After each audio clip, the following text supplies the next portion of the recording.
ఉత్తరాంధ్ర అభిమాన నాయకులు మన అయ్యన్న పాత్రుడి గారిని మాట్లాడాల్సిందిగా కోరుతున్నా. అందరికీ నమస్కారం అండి. ఎప్పుడు మా స్పీచ్లు వింటే బోరు కొడుతుంది మీకు. ఇప్పుడు సరదాగా ఎంజాయ్ చేద్దాం. ఎలా ఏ బోరు స్పీచ్లు, రోజు స్పీచ్లు ఇది మనకి. నేను మీకు కోరేది ఏంటంటే మనిషికి రిలాక్స్ అవ్వాలండి. వారానికి 7 రోజులు శుక్రవారం వరకు కష్టపడండి అయ్యా. శనివారం ఆదివారం భార్య పిల్లలతో ఎంజాయ్ చేయండి అయ్యా. ఎంజాయ్ చేయమంటే మందు కొట్టడం కాదు. ఈ మొగలు ఏమన్నా ఎంజాయ్ అంటే మందు, బారు షాపుకి వెళ్ళిపోతారు. అలాగే భార్య పిల్లలతో ఎంజాయ్ చేయండి. అప్పుడు కుటుంబం ఆనందంగా ఉంటుంది. మనకు పండగలు మర్చిపోయాం అమ్మా తల్లి, ఆడవాళ్ళకు చెప్తాను, పండగలు మర్చిపోయాం. పూర్వం సంక్రాంతి, దసరా ఇవన్నీ చేసుకుంటూ బ్రహ్మాండంగా ఊళ్ళో. ఇప్పుడు లేవు పండగలు. మనందరికీ పండగ ఏంటంటే 31st నైట్, అదే పండగ అయిపోయింది మనకి. మిగతా పండగలను మర్చిపోయాం మనం. అంచేది మళ్ళీ పాత సంస్కృతి, మన హిందువుల సంస్కృతి తీసుకురావాలని ఉద్దేశంతో ప్రభుత్వం ప్రయత్నం చేస్తుంది. దానికి ప్రజలు కూడా సహకరించాలా. తల్లి ఆడవాళ్ళు మరియు ఒక చెప్తాను, పూర్వం నేను చూసాను, చిన్నప్పుడు చూసేవాళ్ళని. ఉదయం లేచిన తర్వాత ఇంటి ముందు కల్లాపు వేసేవారు, ముగ్గులు పెట్టేవారు, అలికేవారు. ఇప్పుడు ముగ్గులు పెట్ట వచ్చామా మీకు ఎవరికైనా? ముగ్గులు చూస్తున్నారా? కనీసం రోజులు మారిపోయి. అంతేగా పిల్లలు బాగా చదివించండి అమ్మా. ఇవన్నీ కూడా బ్రహ్మాండంగా పెద్దలు ఉన్నారు ఇక్కడ, మినిస్టర్ గారు, ఎంపీ గారు ఉన్నారు. వాళ్ళు కోరేది ఏంటంటే ఈ ఆవా ఆంధ్ర రాష్ట్రంలో రెండోది బిగ్గెస్ట్ కొల్లేరు సరస్సు తర్వాత ఇంత బిగ్గెస్ట్ సరస్సు ఇక్కడే ఉంది. ఆంధ్ర రాష్ట్రం ఎక్కడా లేదు. దీన్ని బ్రహ్మాండంగా మనం డెవలప్ చేసుకుంటే, రోజు చూసే ఒక సినిమా యాక్టర్ నేను ఏమన్నా అక్కడ ఓకే అంచేది అమ్మ. నీ గౌరీ ఏంటంటే పెద్దలు ఉన్నారు, పెద్దలను రిక్వెస్ట్ చేస్తున్నాను. నాకు బాధ్యత ఉంది, అసెంబ్లీలో కూడా నేను రేజ్ చేస్తాను. ఈ సరస్సుని కానీ బ్రహ్మాండం చేసుకుంటే మనం ఇక్కడ మనకున్న అవకాశాలు ఎక్కడా లేవు. మంచి రిజర్వాయర్లు ఉన్నాయి. అనకాపల్లిలో ఉన్న రిజర్వాయర్లు ఎక్కడా లేవు. అన్ని రిజర్వాయర్లు ఉన్నాయి మనకి. మాడుగుల ఏరియా కానీ, నర్సీపట్నం ఏరియా కానీ, అన్ని ఏరియా. ఇది బ్రహ్మాండం లేక్. ఇది దీన్ని టూరిజం స్పాట్గా డెవలప్ చేయగలిగితే, ఎందుకు ప్లాన్ చేయమన్నానంటే ఇక్కడ ఇండస్ట్రీస్ అన్నీ వస్తున్నాయి. వేళ బ్రహ్మాండంగా వచ్చాయి. పాకిరేపేట వరకు ఇండస్ట్రీస్ వస్తున్నాయి.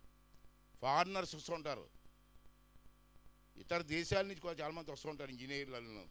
వాళ్ళందరూ కూడా శనివారం ఆదివారం రిలాక్స్ అవుతారు. రిలాక్స్ అవ్వడానికి ప్లేస్ లేదు మనకి.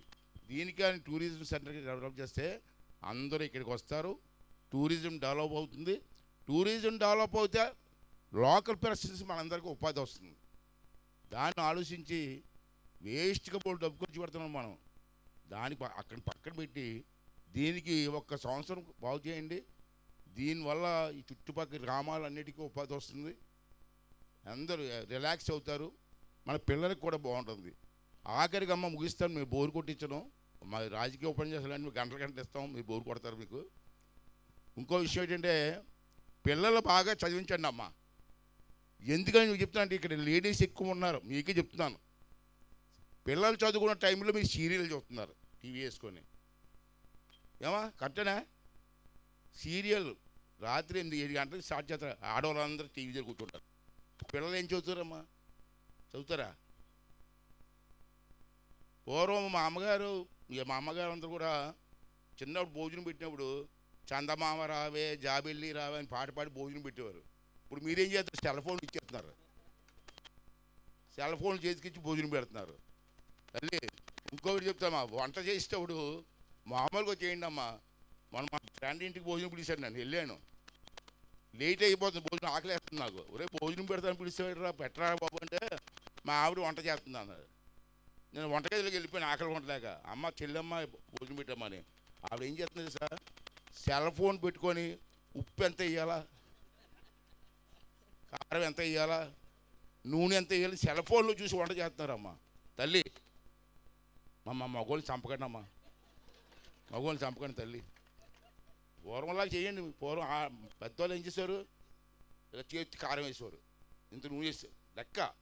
ఇప్పుడు సెల్ ఫోన్లు చూసి వంట చేస్తాం అంటే మళ్ళీ పెట్టి భోజనం చేసిన తర్వాత భోజనం బాగుందా అండి అని అడుగుతారు మళ్ళీ మనల్ని. ఇంట్లో ఆడవాళ్ళు బాగోలేదు మనకు తెలుసు, బ్రహ్మాండంగా ఉందని చెప్తాం మనం.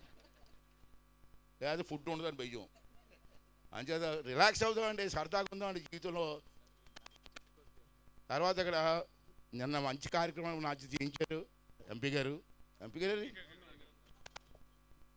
ఆ చెట్టును చూసారా, నాట్యం రోడ్ సైడ్ కట్టారు, రోడ్డు వెడల్పు చేస్తే తీశారు.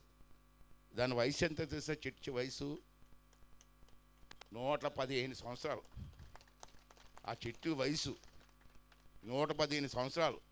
కలెక్టర్ గారు, ఎమ్మెల్యే గారు అంతా ఆలోచించి ఆ చెట్టుని పాడు చేయకూడదని చెప్పి ఆ చెట్టుని అలా తీసుకొచ్చి ఇక్కడ నాటాం. అంచేది మీ అందరినీ కోరేది ఏంటంటే ప్రతి ఒక్కరూ కూడా మన జీవితంలో చెట్లు నాటాల, చెట్లు పెరగాల.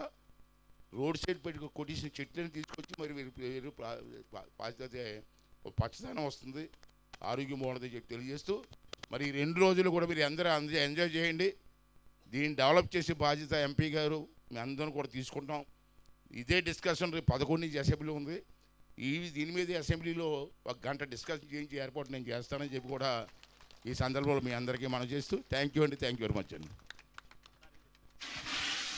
సార్ థ్యాంక్ యూ అండి, థ్యాంక్ యూ వెరీ మచ్. ఇప్పుడు ఒక స్టేజ్ మీద కొట్టకరా.